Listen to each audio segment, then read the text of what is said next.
1-3, y'all. We're back for another episode of Advancing Thelema. I am Ialo131, founder of Thelemic Union. And I am Entelecheia. Cool. So last time we spoke about interpreting the book of the law. We had a few topics to talk about. This time we decided to speak about defining true will, right? So the focus here will be an article, 3 definitions of true will in Thelema. That's an article on Thelemic Union.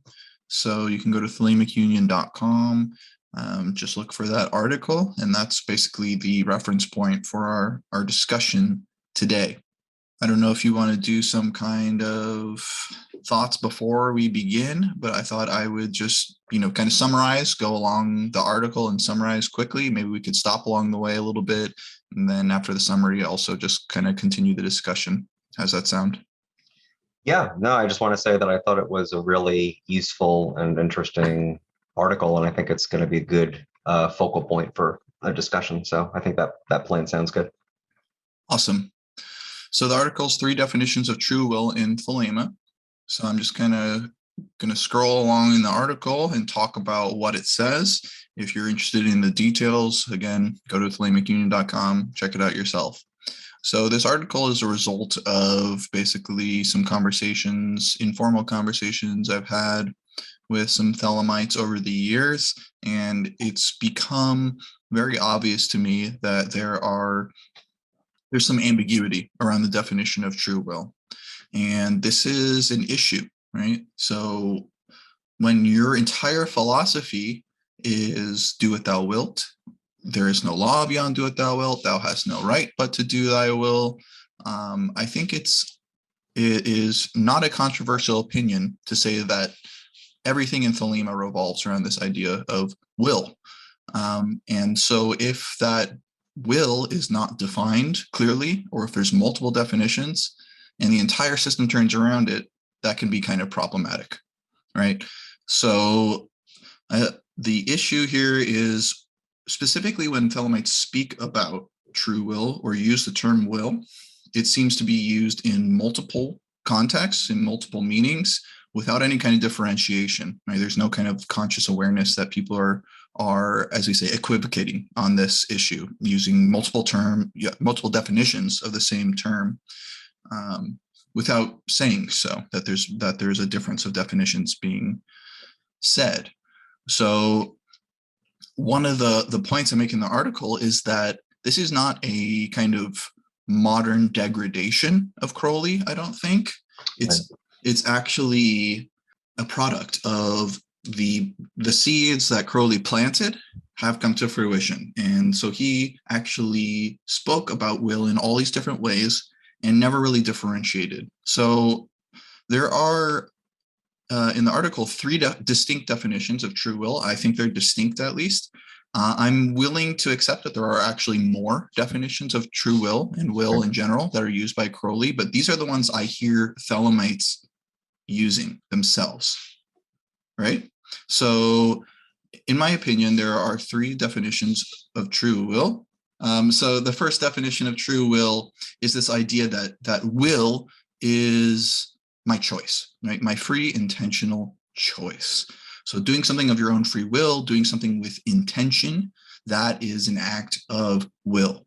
And if you hang out in OTO, if you hang out with Thelemites, you're bound to hear people say, we've got all these drinks available, choose whatever is your will, right? So you're making a choice, an informed choice. It's often used in the context of, if 2 people want to, say, have sex with each other, if they consent and that's their will, then that's cool, right? The idea being if it's a free, informed, consensual choice, then it is will. One of the things I recently kind of realized is that Liber Oz, probably one of the most famous documents from Crowley, well-known document, actually is interpreted in this way by most people, right? So it says man has the right to eat what he will, man has the right to think what he will, man has the right to love as he will, man has the right to speak as he will. And I fully grasp that people can interpret this in different ways, but in the context of how people use it, it is really in this definition of a free choice, right? So someone says something controversial and it's like, oh, you can't say that. Someone will quote Liber Oz, you know what? I'll speak as I will. I'll do whatever I want, right? It's basically that same kind of view. And most people, I would say, interpret Liber Oz in this way, that it's saying you are free to make your own choices. No one can restrict you in your choice of clothing, in your choice of movement, your choice of loving people. You do so in an intentional way. And the final point on that particular definition is that I think it really kind of ties in with Crowley's talking about the magical will and how people in modern times speak about the magical will as if it's this faculty of willpower, this faculty of focus and concentration that you do as a matter of conscious choice, conscious intention. And that is reinforced, I think, by Crowley's definition that every intentional act is a magical act. And he says, by intentional, I mean willed, right? So it's this kind of definition of to will something is to have it be intentional. Consciously, intent, choice, all these ideas kind of swirl around this first definition. I don't know if you want me to keep going on with a summary or if you have anything about this first definition you'd like to say.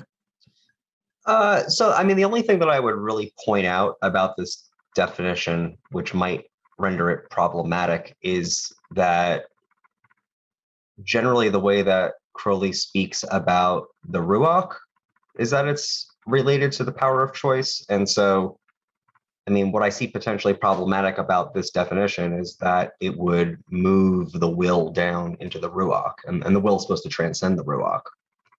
Right. The will is supposed to be something that you're getting into conformity with, that you're choosing to get into conformity with. So that's the one thing that I would flag about that one. But I think it would probably be valuable for you to go through because I think once we have all of them laid out, I think there might be some more interesting things to say about it. But that would be the one sort of pin that I would put in that at this point, that I would suggest that will has to be something more than that, or that this definition has to be qualified somehow to avoid, breaking or contradicting with other things that Crowley has said. It's interesting because as I was writing this article, I was thinking that this is actually kind of a sense of will that is attributable. I hate to do this blah blah stuff, but it is kind of useful in order to differentiate what we're talking about. This kind of will is actually more of a gebura kind of a thing, right? It's part of the ruach in the sense of this willpower. Right. Yeah. This sense of human willpower. It's something everyone has, everyone does. Maybe some people not very good at it. But it's this basic thing that's just part of the structure of the mind, the ruach, as you say. And it's, I think it's easiest for people to see that this definition is probably not really not the strongest definition, not the one that can be defended the most in terms of Crowley's ideas of true will, for this exact reason, that it comes down to willpower, basically, and intent, and something that's in the mind rather than something that transcends the mind in some way, like the supernals. Yeah, and I mean, the other thing that kind of jumps out to me about this is that the idea of willpower, I mean, to kind of move the framing off of Thelema for a moment, the idea of willpower in general is a problematic concept in psychology, just in like brain science. It's not something like, if this definition were to be foundational, then that would be problematic for that reason, because I don't think that this sense of willing or choice is necessarily considered to be foundational in psychology. Like, for example, just in the study of addiction, for instance, right. This idea is really problematic. So that's another pin that I would potentially put in there. Yeah, yet another problematic thing is that this is basically free will, and there's exactly a long tradition of philosophical grappling with free will, whether it exists or not, even. Interestingly, my sense of reading Crowley is that he actually did not believe in the traditional sense of free will. I think he says so explicitly in multiple places.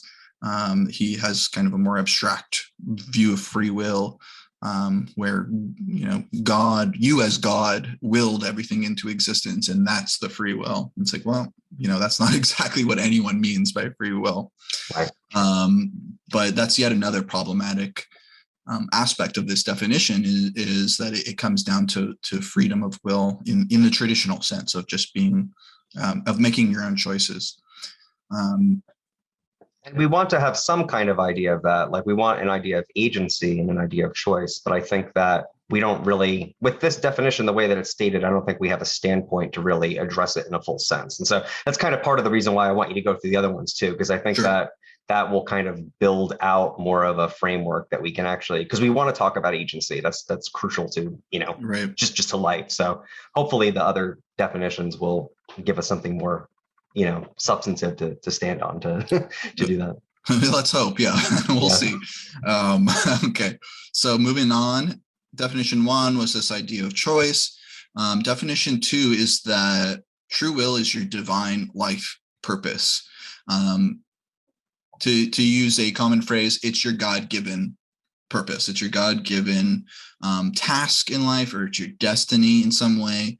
A lot of people speak about this. Modern Thelemites, they say it's the reason you've incarnated, right? You've incarnated for a specific purpose, right? Before you were even born, before you even had human nature, there was this purpose assigned to you in a certain way. And your entire job is to fulfill that purpose in life and nothing else.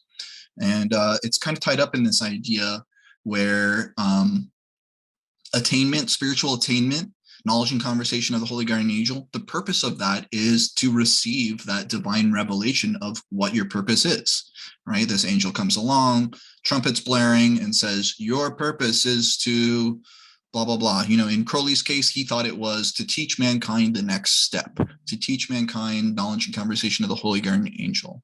As he became a magus, he also spoke about this in the sense of, it's my will to establish the law of Thelema, right? So I think that part of this is that the will, in this sense, as a divine purpose, it is, you can articulate it, right? You can say it in a sentence, and it's basically true, right? So if your will is to teach mankind the next step, there's nothing really too ineffable about that, right? It's very definable. You can tell when you're doing that. You can tell when you're not doing that. It's very concrete in that way. And you can not like it, right? It can almost go against your nature even. So I could imagine, say, teaching mankind the next step. Suppose you devoted everything in your life to that. I could imagine it would be quite stressful, quite difficult, a lot of suffering. Maybe you would do things at the expense of your bodily or mental health in order to fulfill that purpose. Maybe even sacrifice your life itself in order to fulfill that purpose, right? So I mentioned the reception of the book of the law itself as a kind of example where there's a line that says, I see thee hate the hand and the pen, but I am stronger, right? So Crowley's conscious mind didn't even like what was being said. And yet, the whole point is God isn't arguing with you. God's telling you, this is your purpose, right? Ayahuasca is telling you, this is your purpose. Your Holy Guardian Angel is telling you, this is your purpose. You have no choice in the matter, right? To distinguish it from the first definition. And thou hast no right but to do that will, right? You have no other right in life except to pursue that one will. And if you stray from it, you're going to run into problems, I guess. So there's this long quote in the article about Crowley viewing his true will being essentially kind of dawning on him as teaching knowledge and conversation of the Holy Guardian Angel.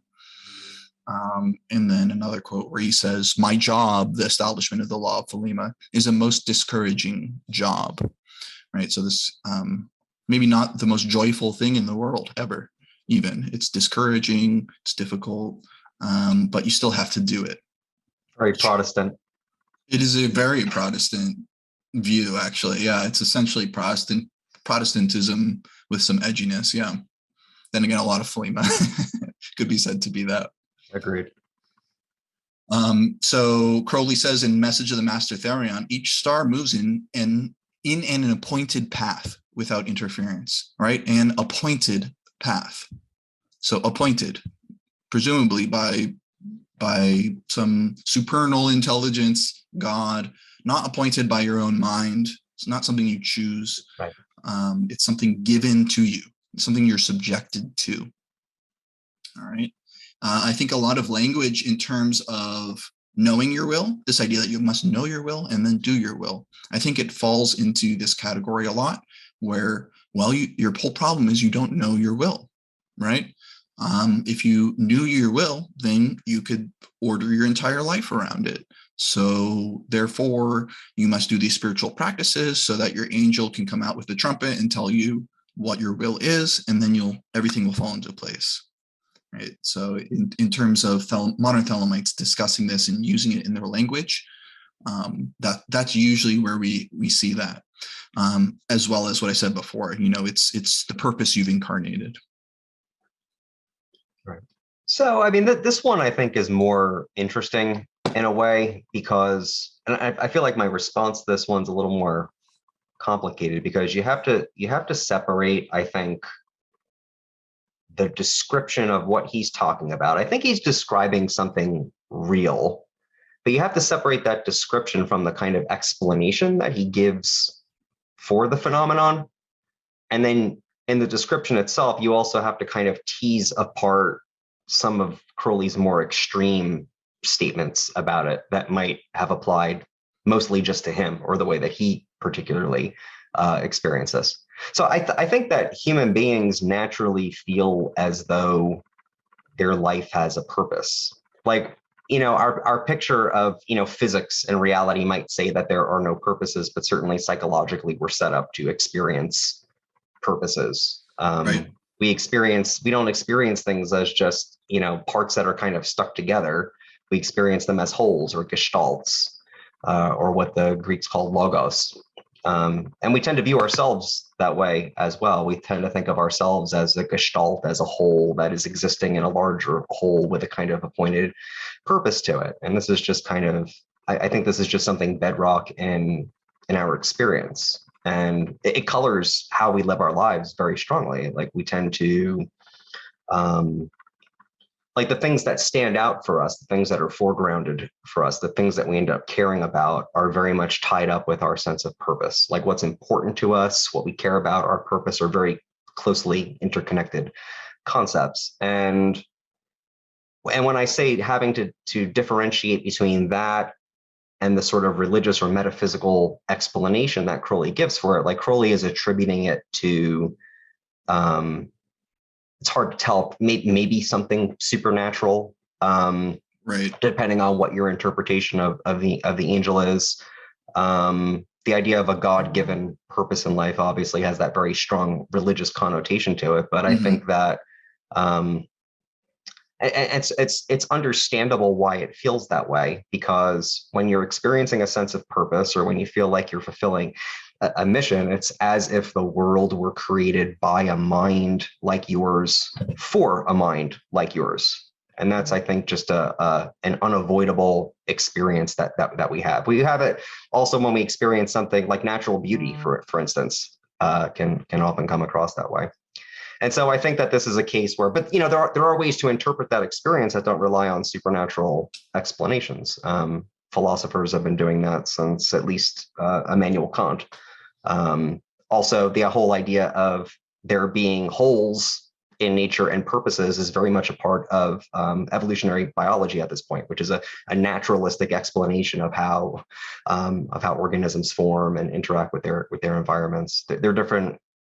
There are different theories that can pick up the weight of this kind of religious significance that Crowley's trying to give to this.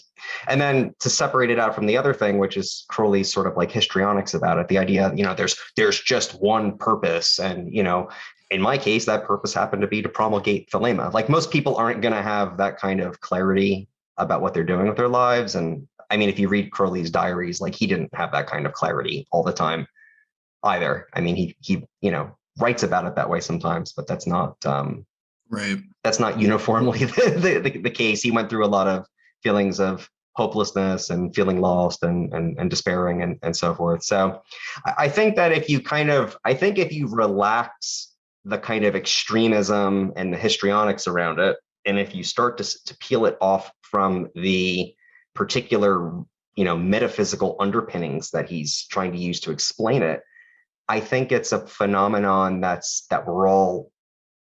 people are familiar with. I think it's a real thing that he's talking about. It's something that is crucial to us. I think it's very much hardwired in and very basic to human psychology. I think it's something that we, in order to lead a meaningful, fulfilling life, I think it's very important to be in touch with that.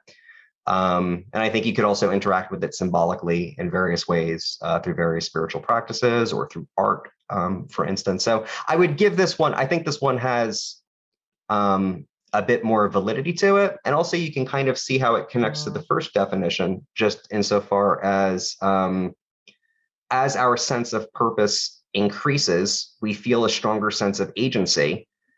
And when we're living out a sense of purpose, you have sort of two factors going on. You have an enabling factor and you have a restricting factor. So the enabling factor is opening up different choices to you as you're pursuing your goal, as you're developing, skills in the pursuit of some end, right? Your options are opening up, but at the same time, there's a kind of constraint on it because you're mastering something and you're moving in a very specific direction. So you can kind of see how Crowley is kind of, putting some of that into his own language, where he's talking about like the strictness of it and do that and, and nothing else, basically. So you can kind of see those elements being captured there in Thelema. So yeah, my response to that one's a little more nuanced. I think that there's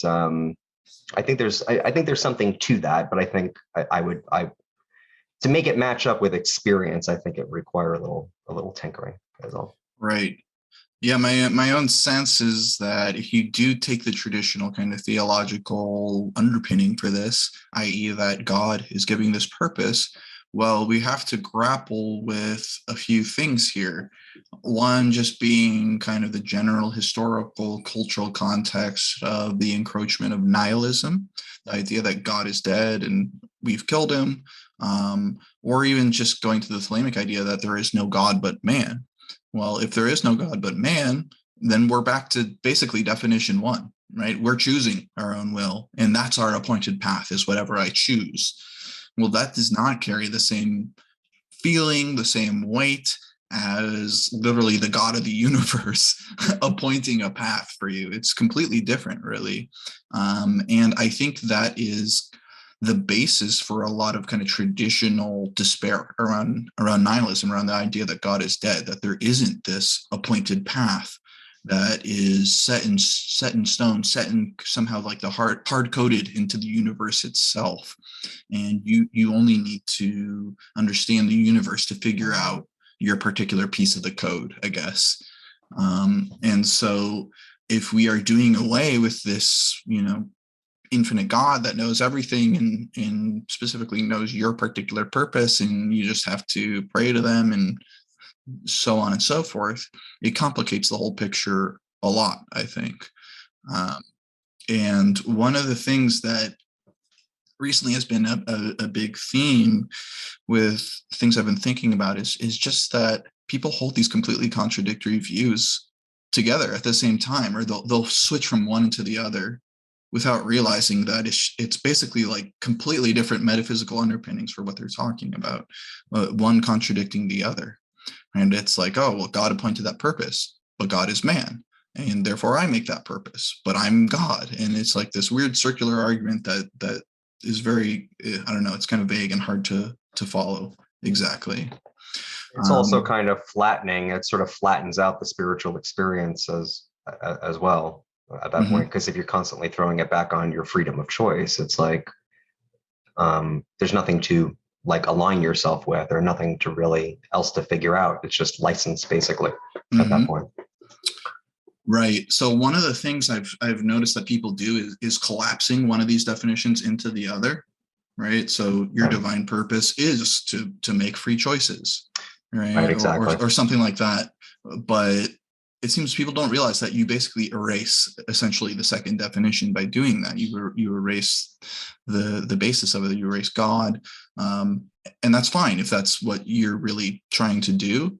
But there seems to be this, as I say later in the article, there's this kind of cliche way of fixing these issues, that there are different definitions, by saying, oh, they're all one, they're all the same thing, without really explaining how that is the case. It's like, Sure. oh, they're all. It's kind of like how Crowley says, like nihilism, monism, and dualism are all solved by this one thing. It's like, oh, really? Are you sure about that? Right. All right. So why don't we just get through this last definition here? Yeah, sure. Go ahead. Which is definition 3 is that true will is the full expression of my true nature. Right. So the idea that doing your true will is to express your true nature, express your nature, and to restrict your nature is to go against that will. Right. So sometimes this relies on this idea of something deeper, like a divine nature or like a Buddha nature. But even that is not necessary to this definition. It's just kind of when Crowley, it's not mentioned in this article, but when Crowley says, do what thou wilt, is to bid the stars to shine and to bid vines to bear grapes. This is the definition that he's talking about. Right. So it's just nature following its natural course is will, and humans are the only thing in the universe somehow that have managed to mess that up and go against our own will. Again, this idea is that your nature is not a choice, right? It's given to you. You have a nature, whether that's divine nature or just human natural nature of your predilections. It's still given to you. And sometimes Crowley talks about the conscious mind actually getting in the way of true will. So being conscious itself, having a dualistic consciousness, but specifically having conscious ideas about your purpose. In certain places, he says this is actually an impediment to the full expression of the will. Sure. Having reasons, having ethics, these are all kind of restrictions on the free flow of one's actual nature. So I would say the classic text that has this definition is Duty. As Erwin Hessel said, it's OTO's favorite document, or one of OTO's favorite documents. Sure. But personally, I like a lot of what is said in Duty. Some things are also problematic, but it's unambiguous that that's what he's talking about, right? He talks very clearly about explore your nature, explore the powers of your being. This is your true self, which is a verb. That nature can be formulated into a kind of formula of true will. But it's really about the expression of your nature that's ultimately ineffable. It's not capturable. It's not articulable in a particular phrase, except tentatively, maybe. In Liber Reguli and other places, he says the true will has no goal. Its nature being simply to go. Right. This idea of being to go, of movement itself, motion itself is the will. The will is the dynamic aspect of the self. It has no particular goal at all. And then in the article, it mentions how this is actually quite similar to pure will in the Book of the Law, where it says, pure will, unassuaged of purpose, delivered from the lust of result, is every way perfect. Crowley in the commentaries basically says that one of the ways of reading this is that purpose, the sense of purpose, actually gets in the way of will. Maybe a conscious kind of ruach-based sense of purpose, our mind articulating a purpose, actually gets in the way of the will. And lust of result also gets in the way of the will. So this is like I say in the article, this is the definition that I basically go off of in pretty much all of my writings, although I'm sure I stray into other definitions at times because I wasn't even aware really of this equivocation going on. But this is kind of the one I've latched onto a lot. It makes the most sense to me in a lot of ways. But again, I'm fully willing to admit that there are more definitions of will, that these definitions of will somehow interlock in a way that I can't exactly see, or that they're simply different metaphors for the same thing in some way. I don't know exactly how to resolve it. Right. But the final part of this article are some considerations where I think I lay out somewhat clearly that these definitions are contradictory in certain ways. So this idea that, so it says, for example, definition 1 of true will as free choice, it implies a heavy emphasis on making your choices, right? So definition 3 basically goes right against that, where it's like any kind of conscious choice or conscious purpose is actually a restriction to the free flow of your nature, to the free flow of your will. Right. I think that's a substantial difference. That's something that's actually significantly different, that you can't just say they're the same thing. All right, you can't just swat away the difference and say, oh, that's just two different poetic ways of saying the same thing. I think they're different. The idea that definition 2, the divine purpose, again, is also not a choice, right? It's given to you by God or whatever other definition, but it's not a conscious choice that's created as a result of conscious rational deliberation. Or the idea that the expression of your nature is beyond the ruach, beyond conscious thought. Again, as we said before, the definition 1 basically collapses will into this idea of the conscious mind, of ruach. So there's a contradiction there as well. I believe there's quite a few contradictions between these definitions if you really start thinking about it. And one of the important things here is the nature of spiritual attainment, the purpose of spiritual attainment changes based on what definition you have, right? Definition 1, presumably spiritual attainment gives you more freedom, more choice, more ability to make choices. In definition 2, where it's your divine purpose, the whole point of spiritual attainment is to have that trumpet moment of somehow the revelation of your true will being articulated to you. In definition 3 of true will, where it's your nature, spiritual attainment is basically an unfolding of your nature, right? I could imagine that, for example, definition 2, where it's a divine purpose given to you, it doesn't really even matter what your nature is. You don't really have to explore it that much. You just have to figure out the best way to accomplish the goal that God has set out for you, right? Teaching, knowledge, and conversation of the holy guardian angel. Like, who cares what your nature is? Who cares about even like your sexual predilections and things like that? It doesn't really matter, except insofar as they help or hinder you accomplishing that goal. Sure. So obviously there are some other ideas in this article. Again, I encourage you to go to the website and check it out. But I think that is sufficient in terms of summarizing where I was coming from with this idea that there are actually multiple definitions that people use. And yeah, I'll just send it over to you to have your thoughts on that. Yeah, I think that the third one is the most interesting one. I could see that one being foundational, and I could see that potentially grounding or having an important relationship, at least with the other two definitions. I think that you're right that the definitions are picking out different things, and I would not propose that there's one meaning being intended there. I think that'd be wrong.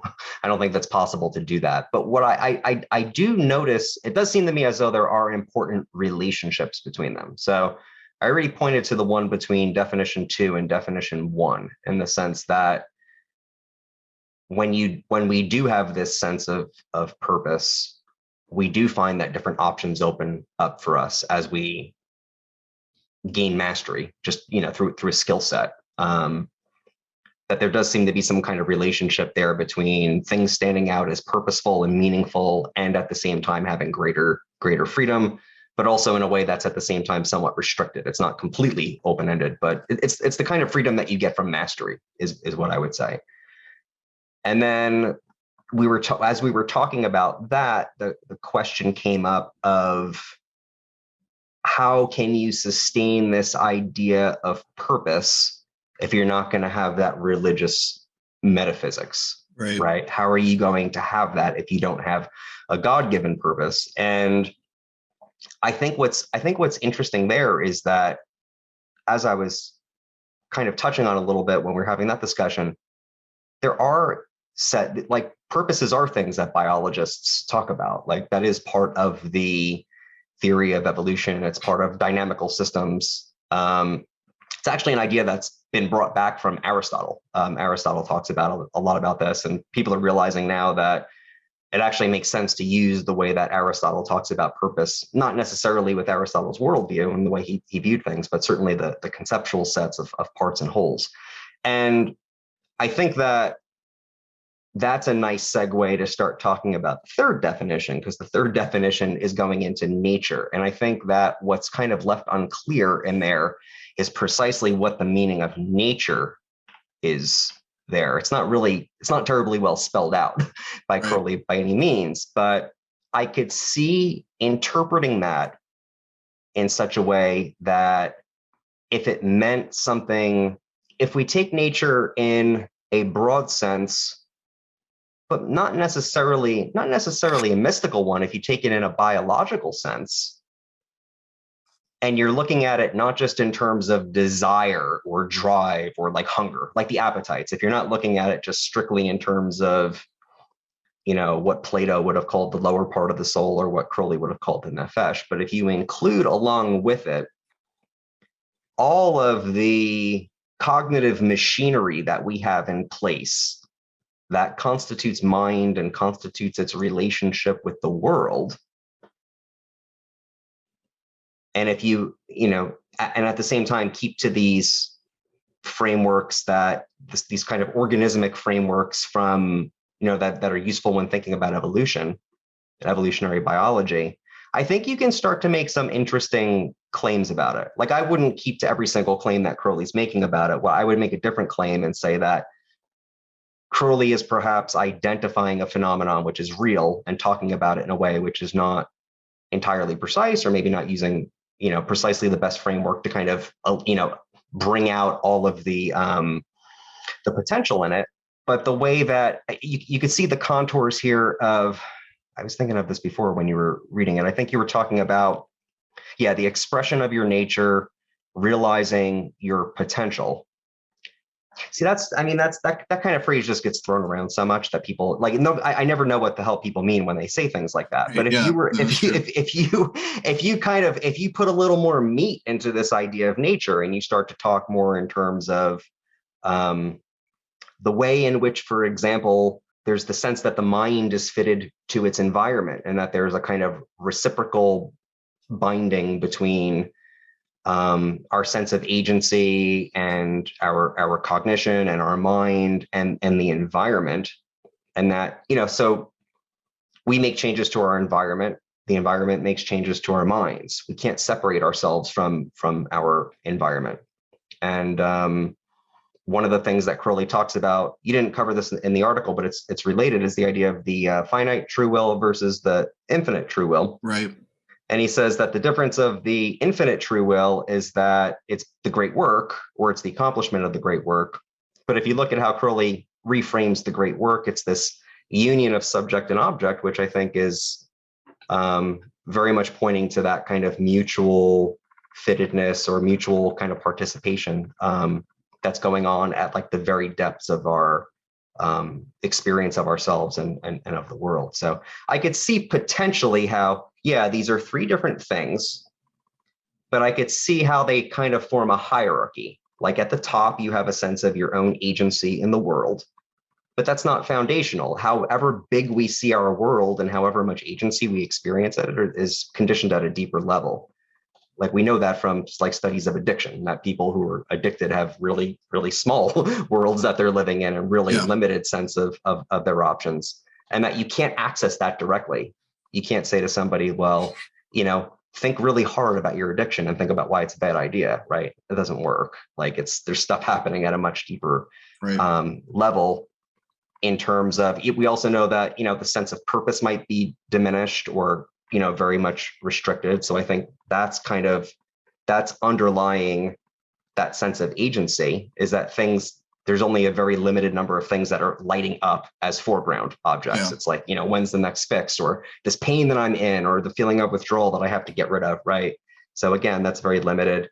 But then if we go down to the deepest level, there are things going on a kind of biological, organismic level, and there's something kind of mismatched or something that's gone wrong in those basic meaning making or meaning realization structures that are there at the very like deep core of our being, which is what I think I don't think that you can interpret the true nature thing as like the Buddha mind, like you were saying. I think that there is potentially a mystical dimension to it, but I think that even that's based on something that's happening at kind of like a naturalistic, evolutionary level, and I think that's what's being sort of gotten at in definition 3. And the cool thing is that if you make definition 3 foundational, it kind of starts to make sense of some of the other stuff that Crowley was saying about, like, I mean, he then generally boiled it all down to the generative force and Right.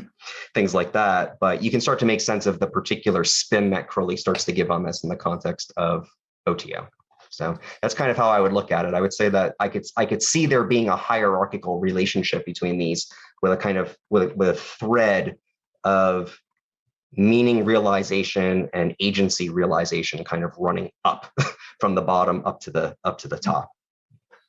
Yeah, I was certainly curious about how people might not necessarily jam all 3 definitions together and say they're all the same, but try to fit them into a kind of a larger context like that. But as you were talking, it is a big question where the issue here is we're saying you should know your will, you should do your will, you have no right to do your will, but we don't know what will is. It's like an X, right? You should know X and you should do X and you have no right to do X. Well, what is X, right? Well, it's to follow your nature.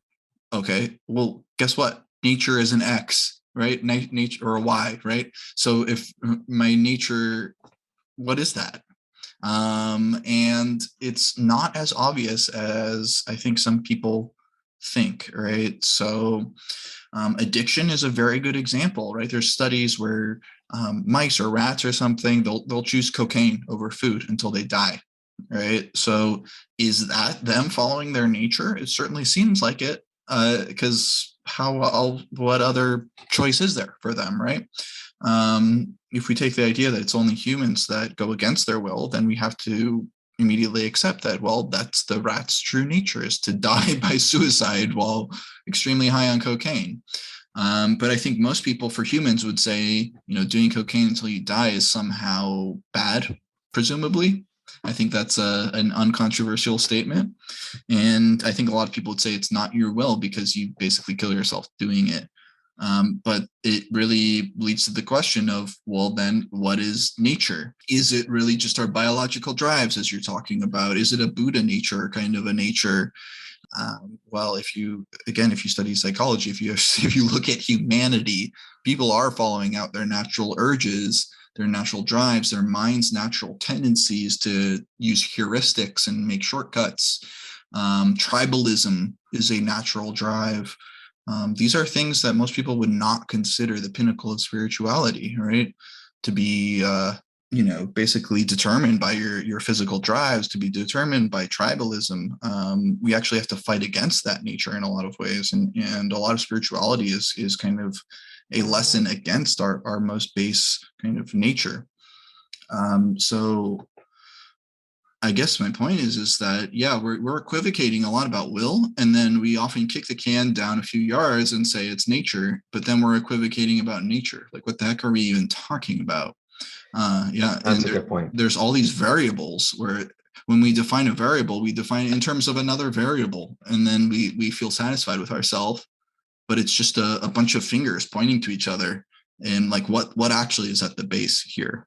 I think, I think that if we're equivocal about nature, then that's just going to be explaining the obscure in terms of something that's even more opaque. And I definitely don't want to do that. I think that, one of the difficulties with the way that Crowley goes about this is exactly what you were pointing to, is that it's not clear what we're supposed to be reflecting upon. It's not clear what content we're supposed to be accessing. And the fact that he completely relativizes morality makes this even more difficult, because you can imagine a sort of Platonic or Aristotelian version of this, which runs very close to Crowley's, and which would say that really what you're trying to develop is your character. You're trying to develop certain virtues that are going to create a kind of sense of internal cohesion and a sense of direction in life that's going to basically realize that gestalt that's inside of you and turn you from something which is a mere jumble of parts into a whole. And you can see the similarities between that and the Crowley project, because Crowley also has this idea that, you know, being divided against yourself is basically the source of evil, for lack of a better term. Exactly the same thing Plato says, and exactly the same thing Aristotle says. Plato even has the three parts of the soul, just like Crowley. But the difference is that in those ancient classical models, there is a much clearer idea of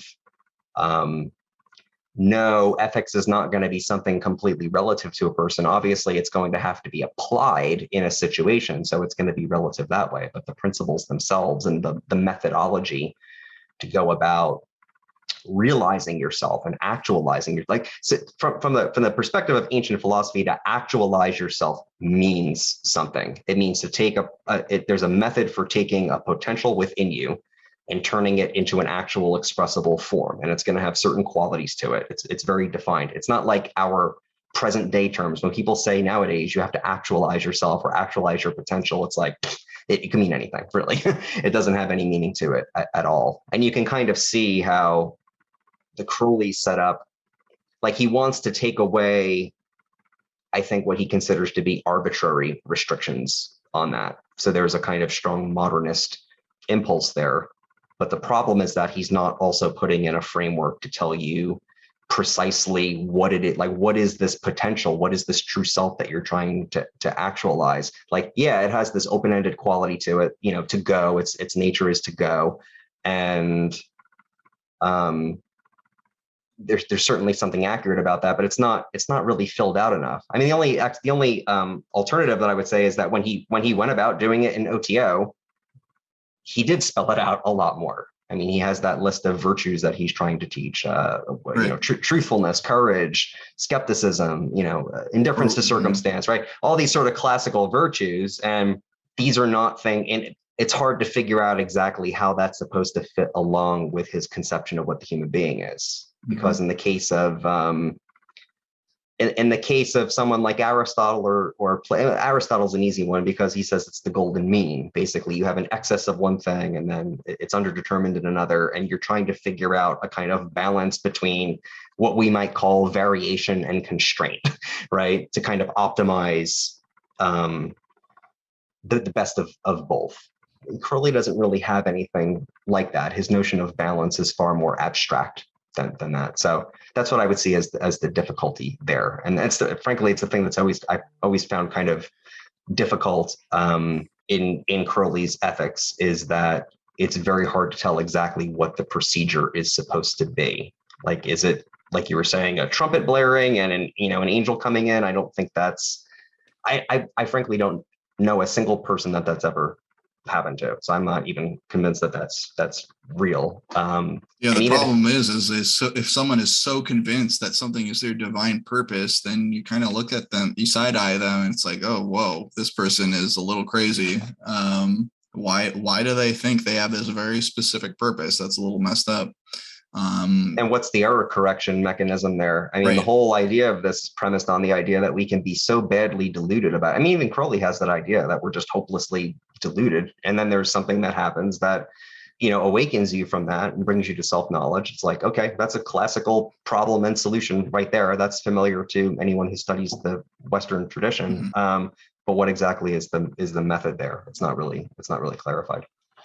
Part of this, the reason for writing this is that I think a lot of people see these different definitions as actually showing flexibility. Like, you can be flexible between all these definitions, that it's actually a positive thing that there are many definitions. And I'm wondering if you see anything problematic about the fact that people might be using this term in an equivocal way. They're saying this in 3, 4, or 5 different definitions, but they're using the same term.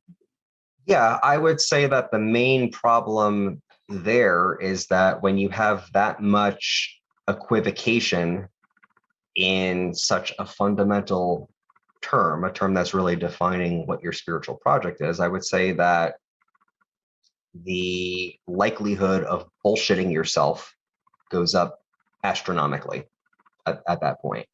By bullshitting, I don't necessarily mean becoming completely disconnected from reality or even intentionally lying. I don't mean that. I mean something more like you're just paying attention to the wrong things, and you're making a big deal out of the wrong stuff. So you see this a lot in spiritual scenes, that people just kind of mouth things and just say stuff, and it's like it doesn't come across as factually incorrect so much as just blithe and kind of pointless. Right. A lot of the stuff that I covered in the Consensus Thelema article falls into that category. A lot of cliches, yeah. A lot of cliches, stuff that I would just call consummate bullshit and bullshitting. And those aren't people who are trying to deceive you. Those are people who are getting stuck on a certain set of cliches and not paying attention to those things that are most worthy of being paid attention to. And so, and that's the problem of, that's a perennial problem. That's a problem that, ancient philosophers were, Plato's problems with the sophists and so forth, revolved around a lot of this. And I think that Thelema is intended to get you away from that. I think the purpose of Thelema is to get you to care about the things that are most worthy of caring about. I think that's what love under will is supposed to be. Mm-hmm. The idea that love could not be under will. I think the idea of love not being under will is that you don't have a sense of what's important in life. You don't have a sense of what's most valuable. You're placing undue emphasis on catchphrases or things that you're kind of picking up in the environment. So I think Crowley's intention is clearly to get away from that and to resolve that. But yeah, I would say that as long as the core terms, especially ones that are methodologically important, as long as they're that equivocal, I would say your likelihood of bullshit goes through the roof. And I would say that it might be largely responsible for, the sort of explosion of cliches and just kind of empty platitudes and nonsense around that we see around all of this. Yeah. Right. So it seems like this is in a way similar to our previous discussion on the Book of the Law, where there is this hyper-subjectivism that is common in Thelema, where, for example, no one can tell you what Thelema means, right?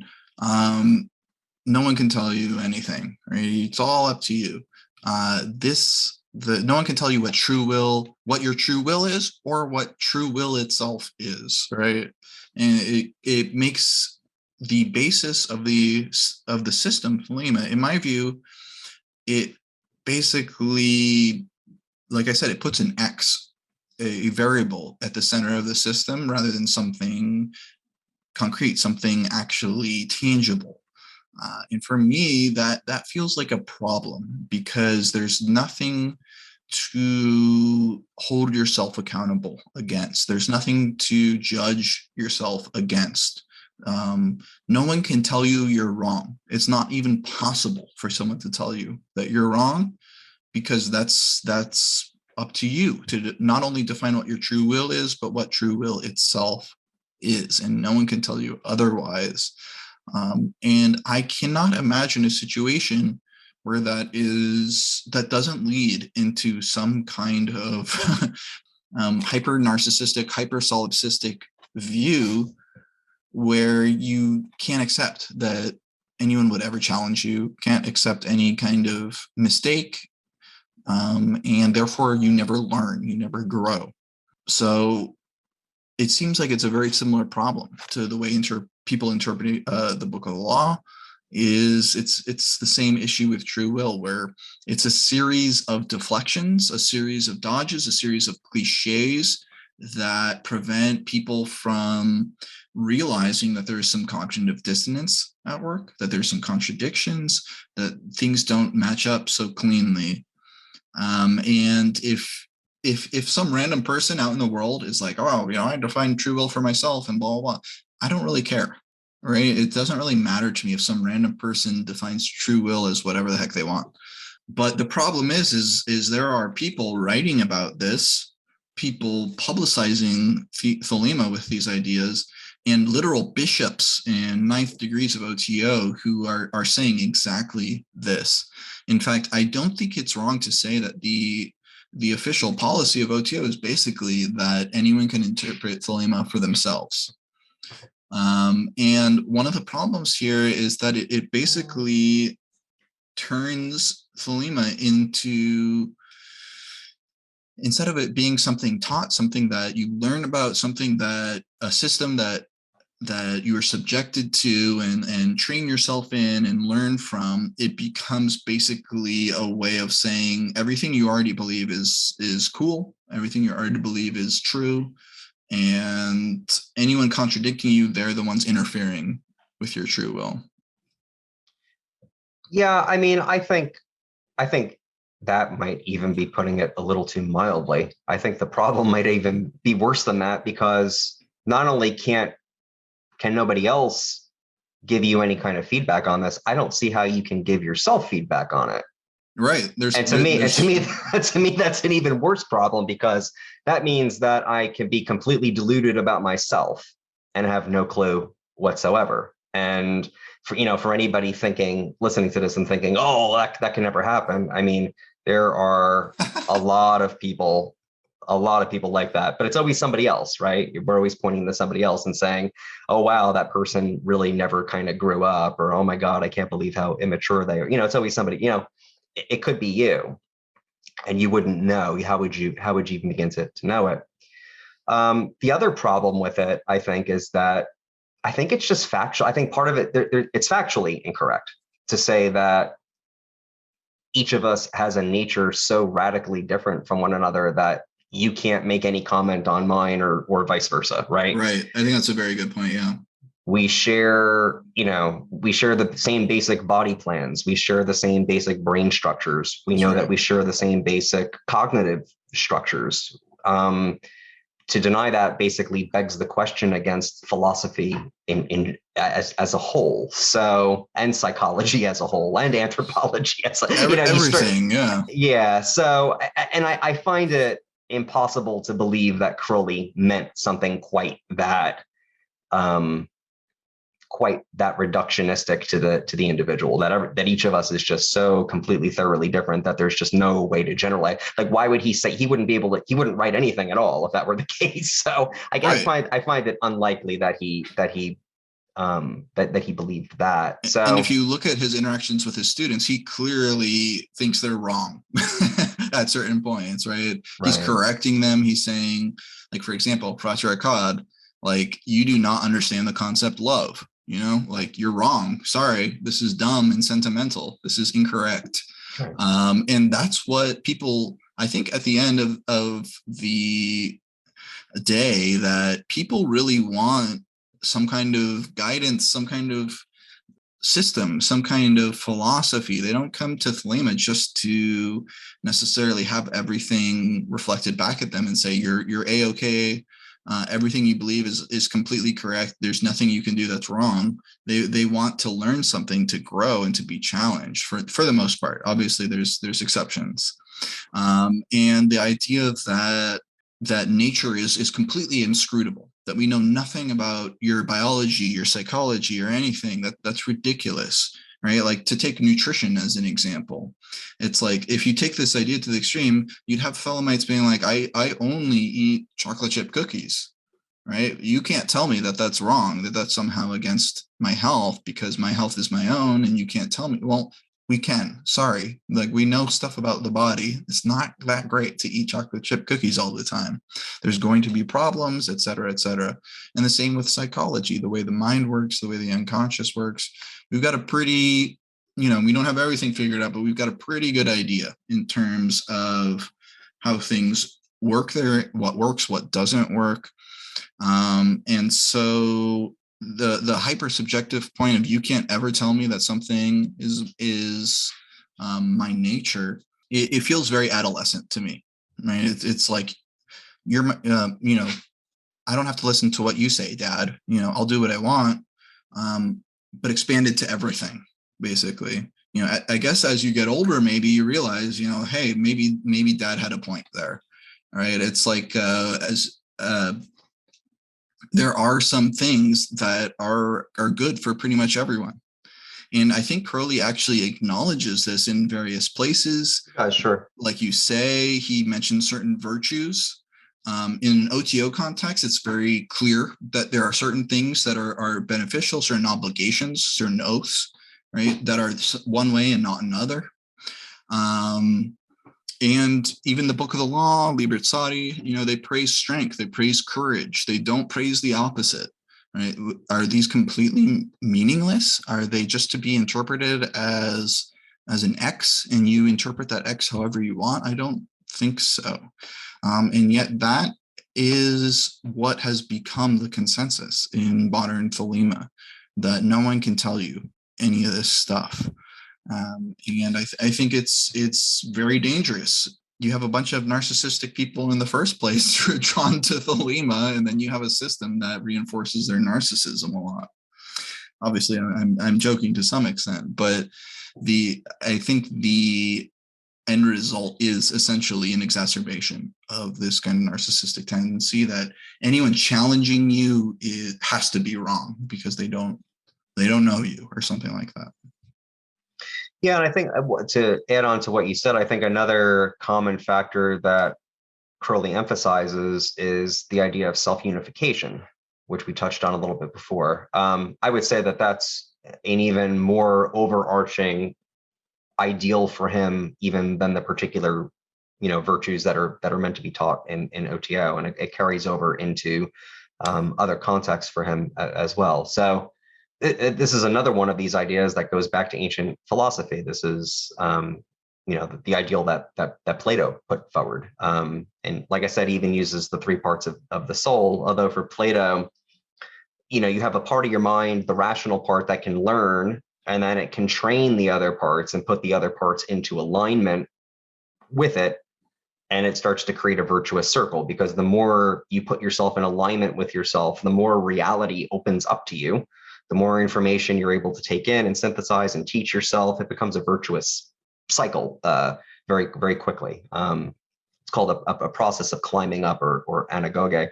The problem with the way Crowley frames it is that it's operating more like the other way. Like, I think he emphasizes more what Plato would call the middle soul, which was sort of like the warrior. I think in Plato's schema, like the middle part of the soul was like the warrior type. Thumos is what he called it. It wasn't strictly the appetites. It was the, sort of the bellicose part, or the part that was interested in pride, for instance, like a lion, actually.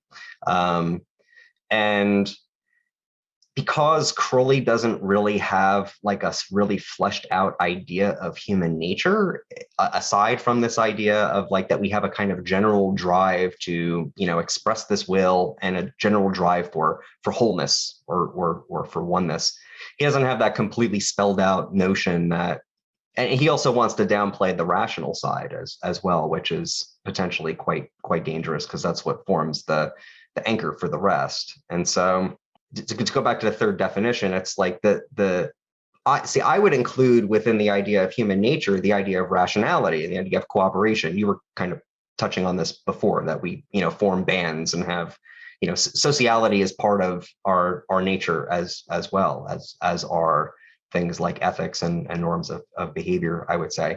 So I would say that the way to kind of the sort of pushback that I would give on Crowley is to say, yeah, there is this sort of arbitrary structure over human nature that in some ways, like, he views it as suppressing it. I would say that it channels it in different directions.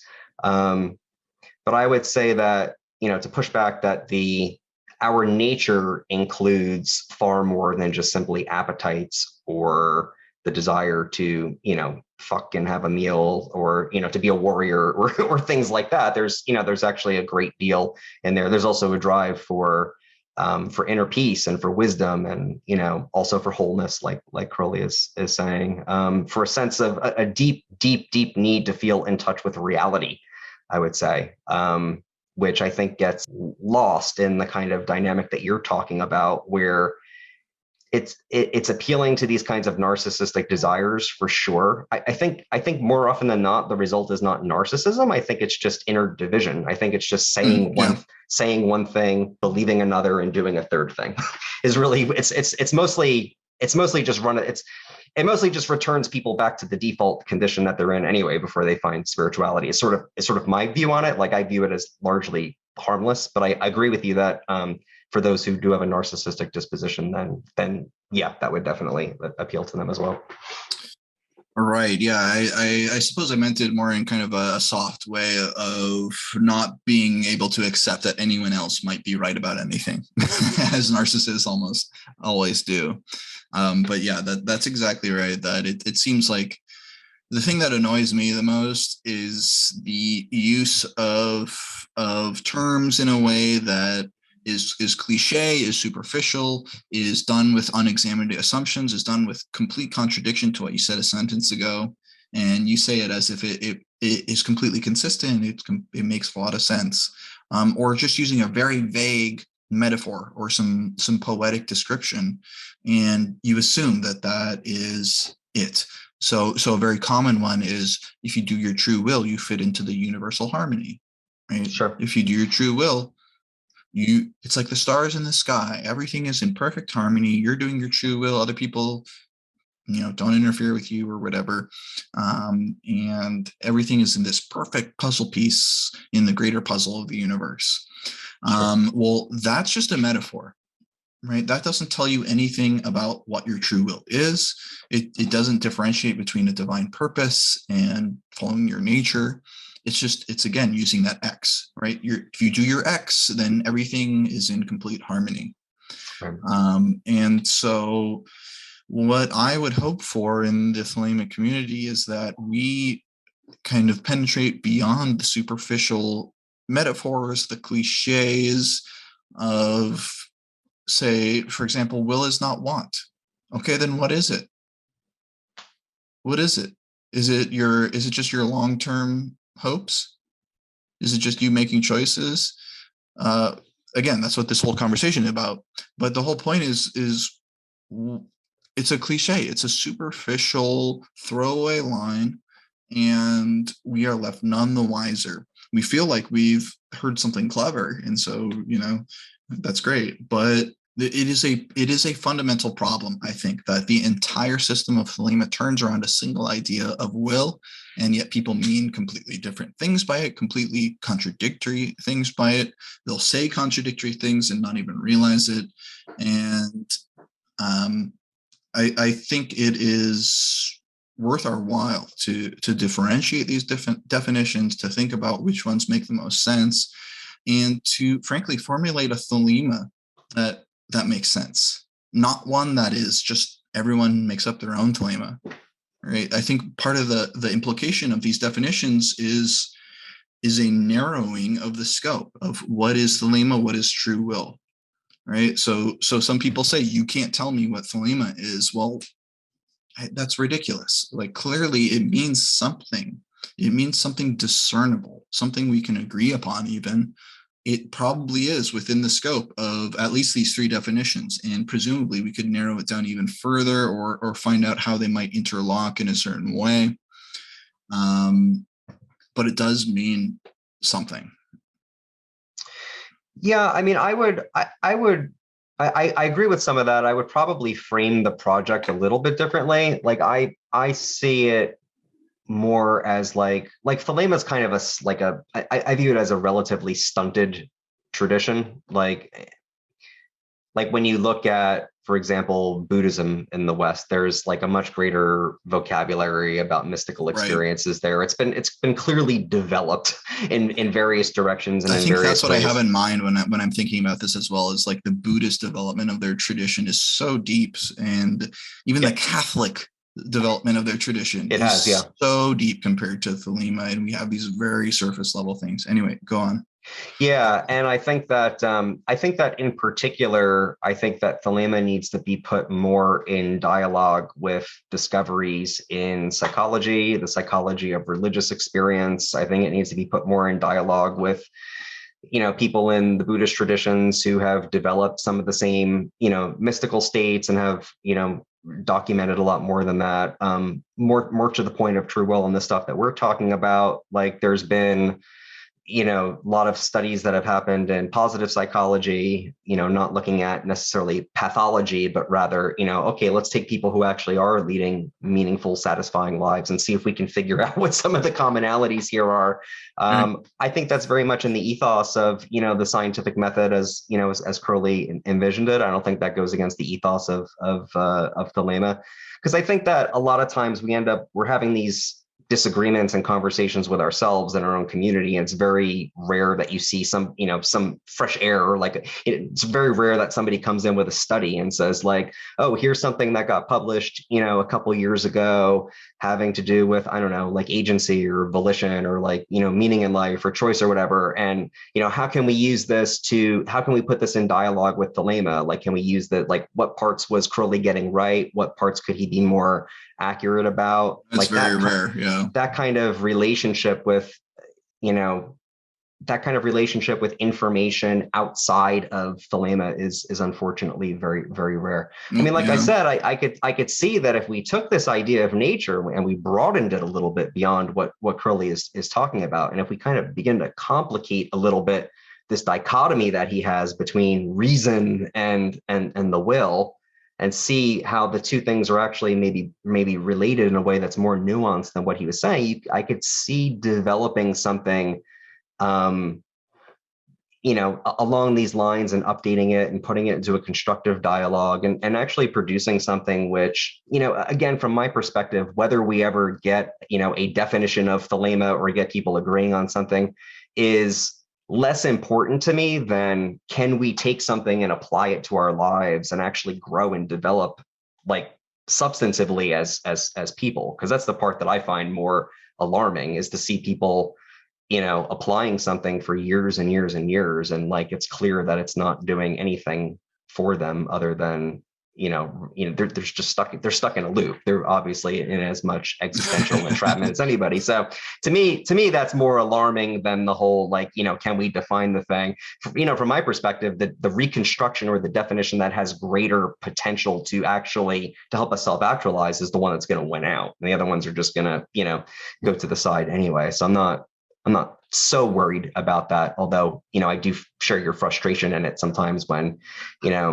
we get to talking to one another, talking to people in the community, it's like there's so much jargon involved and the words haven't been unpacked. So I see this, what you've done here with this article as being a very important step and to at least shine some light on a problem and maybe get people to realize that, hey, this is a salient problem because we're really relying on this term a lot. And if we're going to have that much wiggle room in it, like, human beings are really self-deceptive by nature. I mean, it's just so endemic. So like, what's going to happen when you're putting that much weight, that much load on something that can't really bear a load because it's so wobbly? So that's right. Yeah. The intention of this article was not to establish the true definition of true will. It was to pose a question, right? It's to verbalize a kind of problem here. Right. And I even when writing it, I wasn't even sure, is this actually a problem or not? I think it is, though, for all the reasons we've been talking about today. And again, it's meant to be a kind of first step, a kind of an offer to the community. Maybe there's someone out there listening to this who will contribute to this culture and help clarify these issues and help move our culture forward. And something you were saying is Thelema is a very insulated community, right? It's like a hall of mirrors where we don't allow any kind of some influx from the outside. That's a good metaphor, yeah. Right. And Crowley was very much trying to integrate the science of his time. Whether he was successful or not is another question, but he was aware of evolution. He was aware of even quantum mechanics and Einstein and stuff. He mentions them, and he tried to integrate these into his own philosophy. Well, since Crowley died, there is a whole new world of scientific understanding that we cannot ignore. There's a whole world of Buddhist, Hindu, Christian, all sorts of traditions where we're basically over here in kindergarten in terms of theological development of our tradition. Just eating paste in the corner. Right, exactly. And then people are just like, well, I'm going to eat some paste, you know. Sure will eat paste. Go ahead, shout out. And there's so much potential for the development of this tradition to establish a unique tradition, something that offers something to certain people, maybe. Whereas right now, I feel it is on a track of devolution, of going towards, again, I hate to beat a dead horse, but this idea that you can't define things for other people is a extremely slippery slope, especially for authorities within Thelema like OTO. Sure. And I think that's why I make the point that sometimes I say hyperbolic things like OTO doesn't teach anything. I don't mean that in a insulting way. I mean that in the way that the authorities say. No, it's a matter of fact. It's a factual Right. statement. That's a factual statement. Yeah, exactly. So if you have initiations, if you have a central ritual, even if you have teachings of Thelema, and then at the end of the day, you say, well, I can't tell you what any of this means. It's all up to you. Then you literally don't teach anything. You just, right. It's like showing people a bunch of pictures on a screen and it's just flashing in front of their eyes and there's no meaning to any of them. And you're like, well, that was it. That's what we're here for. And you can interpret that however you like. It's meaningless and it's pointless. And I think in terms of success is your proof, or by your fruits that you shall know them, I think unfortunately you shall know them as very useless, right? You see these people spinning their wheels for decades and are still in the same, as you say, existential conundrum as they were before. They haven't contributed anything or done anything substantial. And I think that's a problem. I'll add one. Maybe some closing remarks. I'll end us on maybe a more hopeful, a more hopeful note. What I noticed. Gross. I know. I think that people are very much used to a diet of just sort of empty catchphrases about, living your purpose, following your path, actualizing yourself, terms that don't really have a lot of meaning or substance to them. You see the sorts of memes or remarks that get, 100 or 200, likes or heart reacts online. It's quite empty stuff.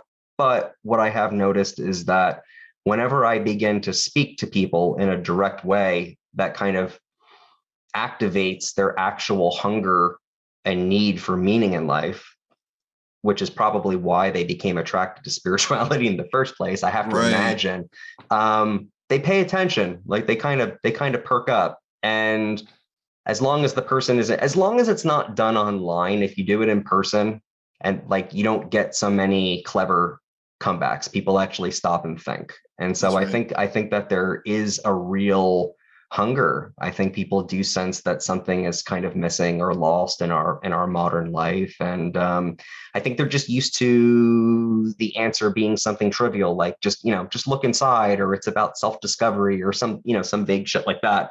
But as soon as you offer something a little more nutritious, they'll take a bite from it, and it's, they respond positively to it. So I think that,